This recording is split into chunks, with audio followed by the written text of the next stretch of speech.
शमिका कुठे? बघितलंस तू तिला? नाही.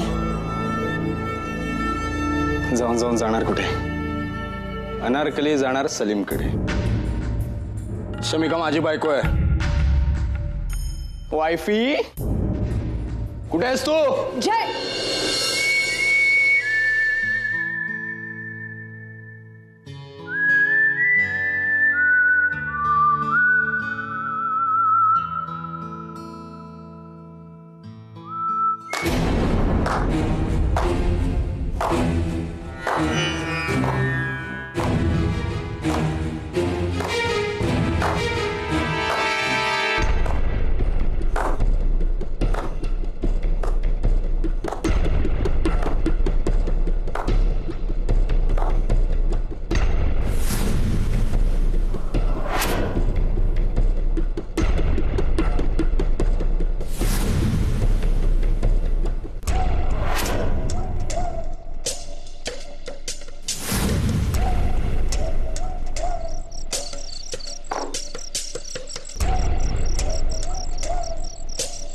एंड स्क्रोल गेल्यावर पिक्चर संपतो माहिती नाही का?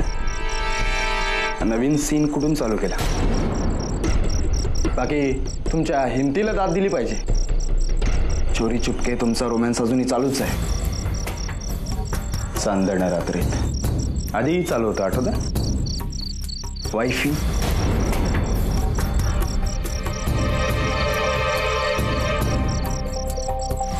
हात काढ. अभिजित हात काढ. ती माझी बायको आहे.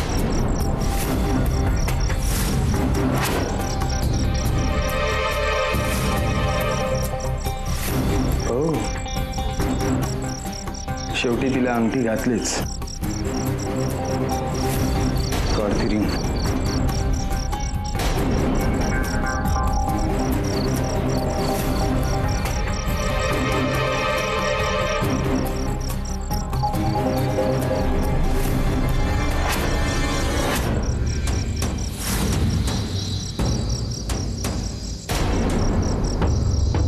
मॉम, बघ तुझी सून काय करते इथं बागेत. एक मिनिट. शमिका माझी सून असली तरी ती तुझी कुणीही नाहीये. Enough is enough. त्या दोघांच्या मध्ये येऊ नकोस. काय येऊ नको? ती माझी कोणीही नाहीये. ती तुझी. कळलं? शमिका तुझी कुणीही नाहीये. Shut up and leave. I said leave.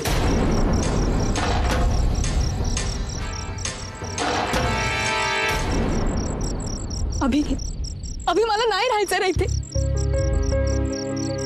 मला खूप भीती वाटते माणसाची. तो काही करेल. मला इथे नाही राहायचंय.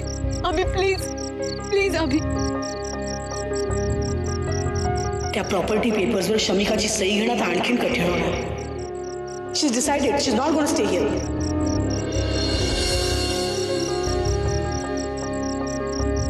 शमिका, शमिका प्लीज.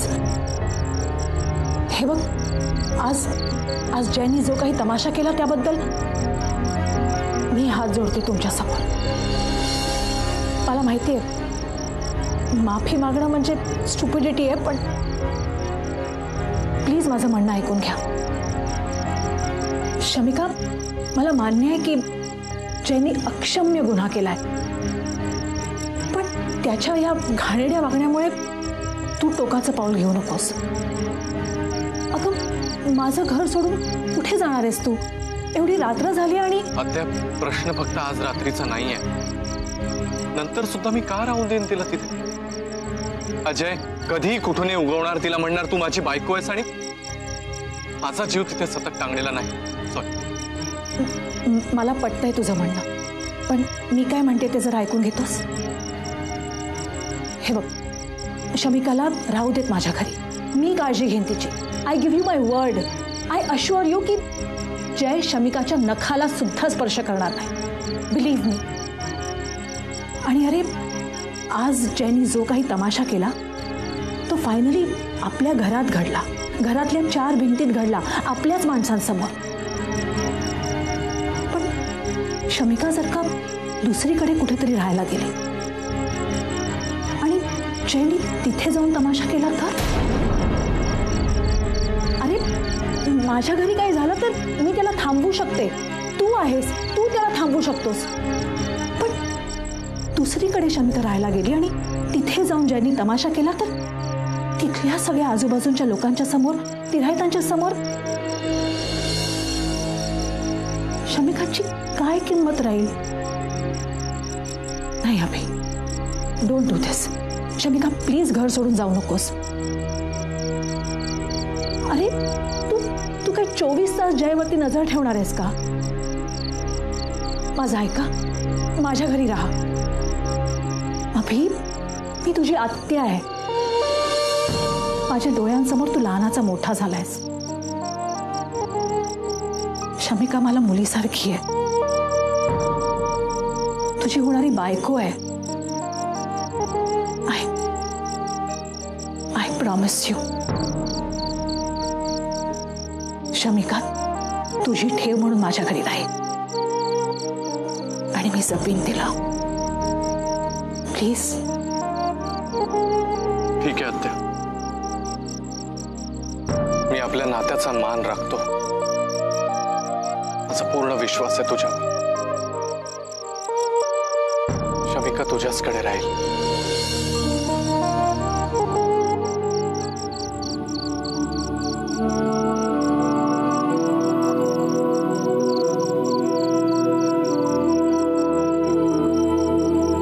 शमिका,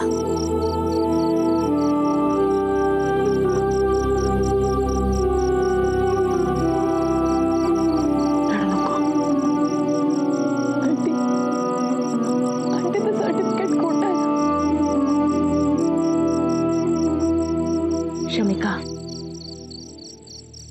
तुझं अभिवरती प्रेम आहे आणि अभिचं तुझ्यावर, हे एवढंच सत्य मला माहिती आहे. अँड बिलीव्ह मी, तुमच्या दोघांचं लग्न व्हावं म्हणून मी सगळे प्रयत्न करेन. आणि ज्या दिवशी तुमच्या दोघांचं लग्न होईल ना, त्या दिवशी सगळ्यात जास्त आनंद मला झाला असेल.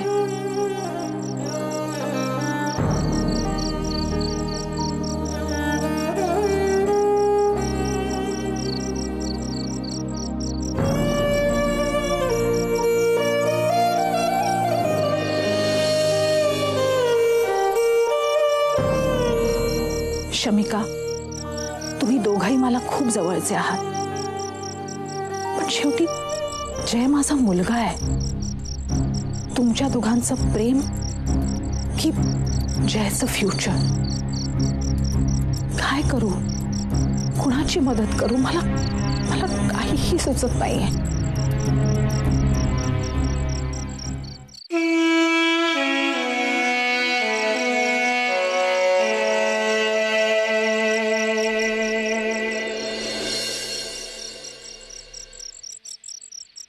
शमिका,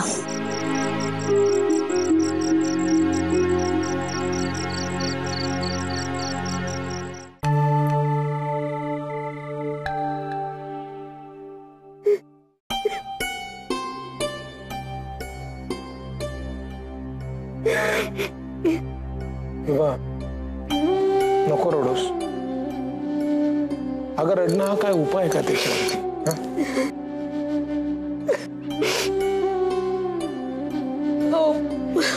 उपाय म्हणून नाही घडत आहे मी, पण आपली मुलं, सून, नवरा यांना त्यांच्या वाटचे आनंदाचे क्षण मिळावेत. लहान सहान गोष्टीत त्यांना आपलं मन मारायला लागू नये. खूप जास्त पैसे नाही मिळाले तरी चालतील, पण छोटे सुखद क्षण भरभरून मिळावेत एवढी साधी अपेक्षा आहे माझ्या आयुष्याकडून. तीही नाही पूर्ण झाली तर वाईट वाटणारच ना. तुझं बरोबर आहे बेबा.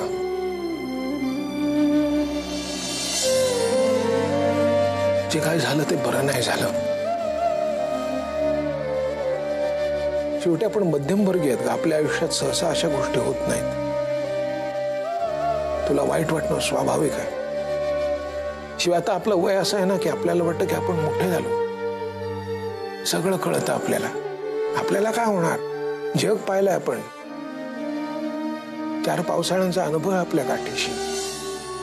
पण मग कधी कधी अशी एखादी झड येते आणि सगळ्या पावसाळ्यांचा अनुभव कमी पडतो, सगळं शहाणपण वाहून जातं.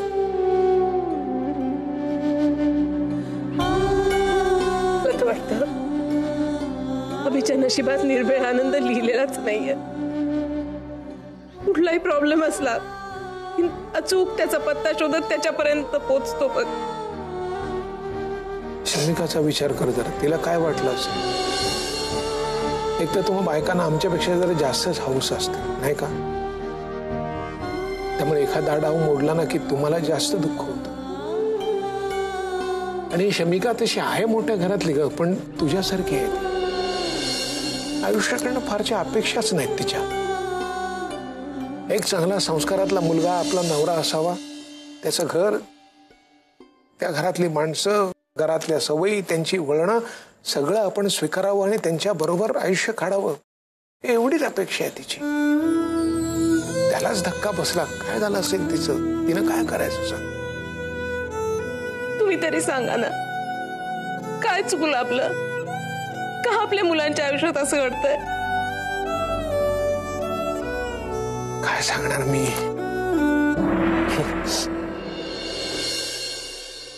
लहान असताना आई म्हणायची नाही, भोग असतात सुभाषी, भोग ते भोगूनच संपवायचे असतात, त्याला दुसरा पर्याय नाही. मला तेव्हा पटायचं नाही आईचं, काय सांगते. पण नाही, ती सांगते ते खरं असणार. आता आपल्या मुलांच्या बाबतीत हे असं पुन्हा पुन्हा का व्हावं. नाही, माझ्याकडे तरी उत्तर नाही त्याचं.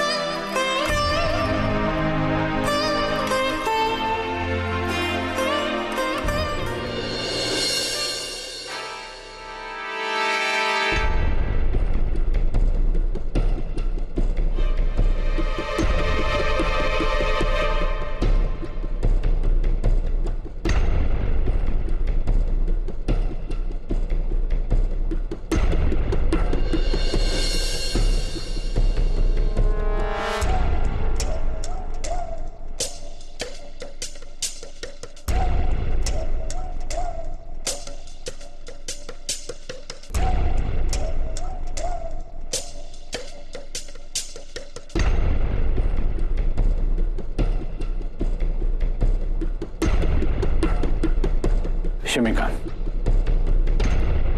मी हे मॅरेज सर्टिफिकेट, सर्व लिगल डॉक्युमेंट्स या सगळ्यांचा अभ्यास केलेला आहे. पॉसिबल होतं त्या सगळ्या प्रकारे यातूनही काही वेगळं शोधता येईल का याचा प्रयत्न केलाय. पण सर्व लिगल डॉक्युमेंट्सवरच्या सह्या जुळतायत. म्हणजे तसा सिग्नेचर एक्सपर्टचा रिपोर्ट आहे. या सगळ्याचा अभ्यास करता मी एवढंच म्हणू शकेन की हे मॅरेज सर्टिफिकेट लीगल आहे, व्हॅलिड आहे.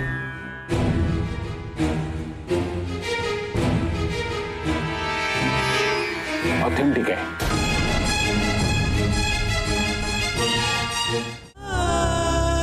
अहो पण असं कसं होईल. मुळात मी साईनच नाही केली त्या पेपरवर. नाही पण शमिका, म्हणजे जे कागद माझ्यासमोर आहेत त्यावरची सही तर तुमचीच आहे. म्हणजे तसा रिपोर्ट आहे. या सगळ्यातून एकच अर्थ निघतो, तुम्ही आणि जय पती पत्नी आहात.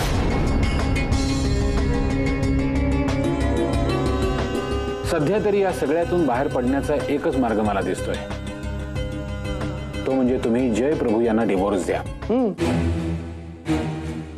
आणि जय प्रभू यांना डिवोर्स पेपरवर साईन करण्यासाठी त्यांनी त्यांच्याकडच्या प्रॉपर्टी पेपरवर साईन करायची. सो सिंपल, हो की नाही.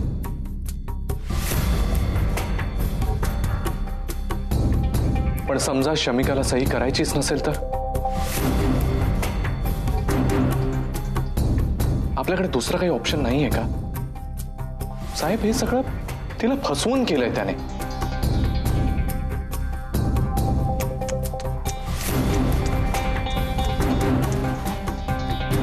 नाही अभिजित, खरंच दुसरा कुठलाही मार्ग नाही. आणि असंही सगळं जयप्रभू यांच्याकडेच जातं. तुम्ही केस फाईल केली तरी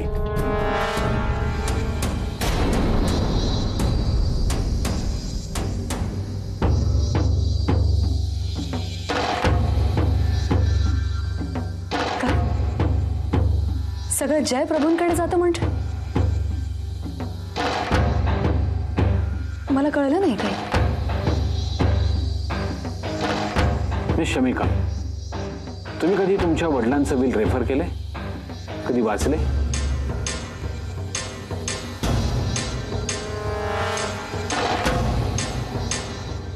नाही.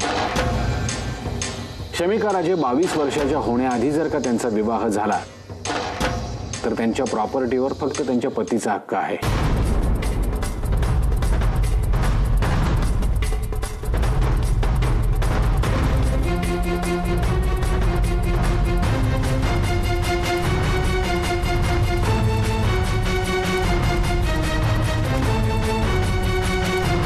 अगदी स्पष्ट सांगायचं तर ती सर्व प्रॉपर्टी त्यांच्या पतीचीच आहे असं स्पष्ट लिहिलंय. पण समजा शमिका राजे 22 वर्षाच्या झाल्या आणि त्यानंतर त्यांचा विवाह झाला तर सर्व प्रॉपर्टी ही शमिका राजे यांच्या एकटीच्या मालकीची असेल. काय? असा कसा आहे हा क्लॉज? असं का केलं असेल बाबांनी? मे बी हा क्लॉज टाकताना तुमच्या वडिलांनी काहीतरी वेगळा विचार केला असेल किंवा त्यावेळीची परिस्थितीच तशी असेल. म्हणजे बघा, आपल्याकडे मुलगा किंवा मुलगी 18 वर्षाचे झाले की ते सज्ञान झाले असं आपण म्हणतो. त्यांना ड्रायव्हिंग लायसन्स मिळतं. त्यांच्या नावावर जर का काही प्रॉपर्टी असेल तर ती प्रॉपर्टी ते ताब्यात घेऊ शकतात. स्वतःचे निर्णय स्वतः घेऊ शकतात. त्या निर्णयांची जबाबदारी पेलू शकतात. मला वाटतं काहीशा अशाच भावनेतून तुमच्या वडिलांनी हे बिल तयार केलं असावं. किंवा असंही असू शकतं की त्यांच्या मनात तुमच्यासाठी कुणीतरी आधीपासूनच असावं. मिस शमिका, मला सांगा, तुमच्या वडिलांनी तुमच्या कुठल्याही फॅमिली फ्रेंडशी तुमच्या लग्नाविषयी बोलणी केली होती? म्हणजे तुम्हाला तसं काही आठवते?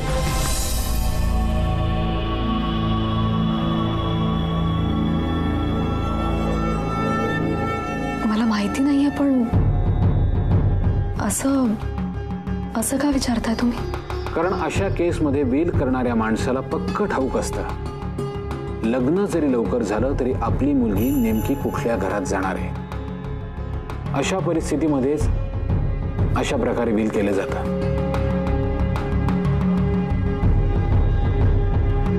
शमिका, तुमच्या चेहऱ्यावर मला स्पष्ट दिसते की तुम्हाला यातलं काहीच माहित नाही आहे. बरं, मला सांगा, तुमच्या घरी कोण कोण आहे?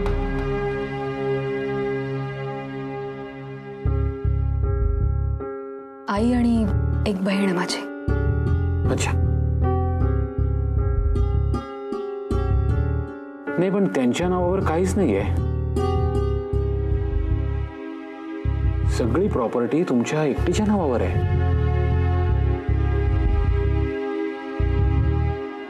स्ट्रेंज.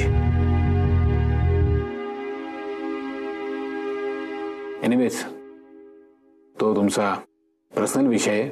मी काहीच बोलू शकत नाही त्यामध्ये. एक मिनिट. प्रॉपर्टी जर त्याच्या नावे झाली अकॉर्डिंग टू यू, तर मग तो आमच्या मागे का लागलाय?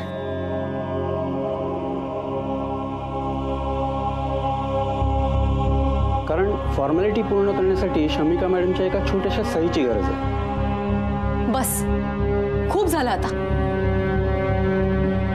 मी सही करणार नाहीये आणि प्रॉपर्टी देणार नाहीये. पाण्यासारखा पैसा होते मी, पण ही केस जिंकणार आहे मी.